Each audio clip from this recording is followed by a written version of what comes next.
When I'm designing, I'm aiming to the children world.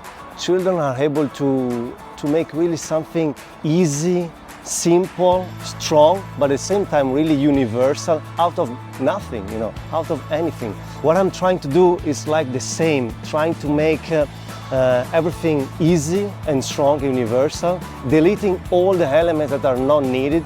And so in this way, I'm trying to speak to anybody, because anybody can see a whale in that few lines, or a crocodile in that 2 lines. I'm not an artist, I'm a designer, and I want my object to be used by people. So I'm trying to use simple shapes to open the imagination of people and use those structure as they want.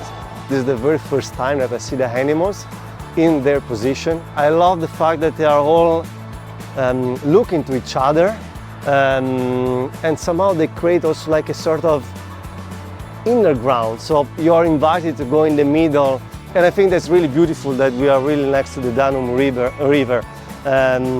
Water is a beautiful element, somehow it's a magical element.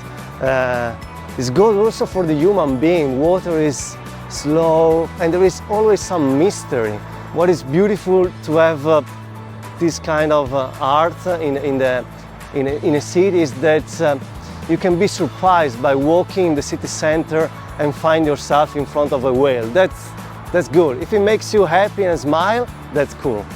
This location is really in the middle of so many activity and residential spaces, so people can use them if they want them.